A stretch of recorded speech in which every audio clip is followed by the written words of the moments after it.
بسم اللہ الرحمن الرحیم۔ صرف 5 منٹ کا مدرسہ قرآن و حدیث کی روشنی میں 266واں دن 26 رمضان المبارک۔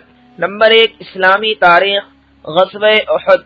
بدر کی شکست سے قریش مکہ کے حوصلے تو پست ہو گئے تھے، مگر ان میں غم و غصہ کی آگ بھڑک رہی تھی۔ اس آگ نے ان کو ایک دن بھی چین سے بیٹھنے نہ دیا۔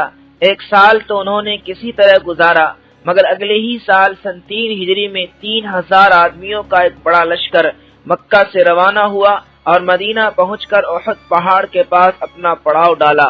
رسول اللہ صلی اللہ علیہ وسلم بھی شوال سن 3 ہجری میں جمعہ کی نماز پڑھ کر 1000 مسلمانوں کو لے کر احد پہاڑ کی طرف روانہ ہوئے، مگر عین وقت پر منافقوں نے دھوکہ دیا اور عبداللہ بن ابی اپنے 300 آدمیوں کو لے کر واپس ہو گیا۔ اب صرف 700 مسلمان رہ گئے۔ احد کے مقام پر لڑائی شروع ہوئی اور دونوں جماعتیں ایک دوسرے پر حملہ آور ہوئی۔ اس جنگ میں مسلمانوں کو شروع ہی میں فتح ہوئی، مگر ایک غلطی کی وجہ سے اس لڑائی میں 70 صحابہ کرام رضی اللہ عنہم کو جام شہادت نوش کرنا پڑا، اور حضور صلی اللہ علیہ وسلم کا ایک دانت مبارک بھی اس لڑائی میں شہید ہو گیا۔ نمبر 2، حضور صلی اللہ علیہ وسلم کا معجزہ، آپ صلی اللہ علیہ وسلم کی انگلیوں سے پانی جاری ہونا۔ حضرت جابر رضی اللہ عنہ فرماتے ہیں، صلح حدیبیہ کے دن صحابہ پیاسے ہو گئے۔ رسول اللہ صلی اللہ علیہ وسلم کے سامنے ایک پانی کا پیالہ رکھا تھا۔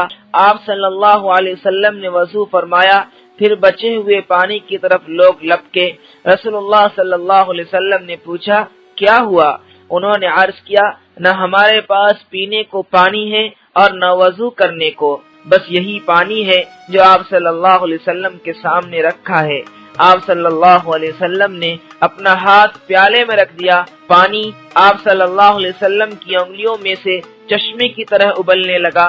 ہم نے پیا اور وضو بھی کیا۔ ان سے پوچھا گیا، کتنے آدمی تھے؟ فرمایا 1500 تھے، اور اگر 1,00,000 ہوتے تب بھی کافی ہو جاتا۔ نمبر 3، ایک فرض کے بارے میں، بیمار کی نماز۔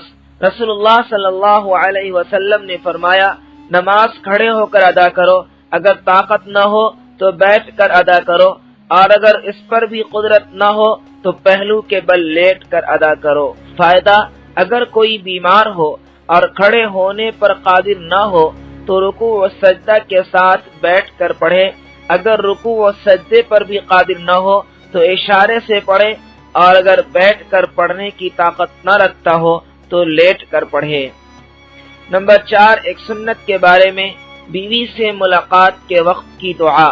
رسول اللہ صلی اللہ علیہ وسلم نے فرمایا، جب کوئی شخص اپنی بیوی کے پاس تنہائی میں آئے اور یہ دعا پڑھے، بسم اللہ اللہم جنبنا الشیطان وجنب الشیطان ما رزقتنا۔ ترجمہ، اللہ کے نام سے شروع کرتا ہوں، اے اللہ ہمیں شیطان سے بچا، اور جو اولاد ہمیں عطا کرے اس کی بھی شیطان سے حفاظت فرما۔ تو اس کے بعد جو اولاد پیدا ہوگی شیطان اس کو کبھی نقصان نہیں پہنچا سکتا۔ نمبر 5، ایک اہم عمل کی فضیلت، مسلمان کی ضرورت پوری کرنا۔ رسول اللہ صلی اللہ علیہ وسلم نے فرمایا، مسلمان کا بھائی ہے، لہذا نہ اس پر ظلم کرے اور نہ اس کو بے یار و مددگار چھوڑ دے۔ جو شخص اپنے بھائی کی ضرورت پوری کرنے میں لگا رہے، اللہ تعالیٰ اس کی ضرورت کو پوری کرنے میں لگے رہتے ہیں، اور جو شخص کسی مسلمان سے ایک پریشانی کو دور کرے گا، اللہ تعالیٰ قیامت کے دن اس کی پریشانی دور کر دے گا، اور جو کسی مسلمان کے عیب کو چھپائے گا تو اللہ تعالیٰ قیامت کے دن اس کے عیب کو چھپائے گا۔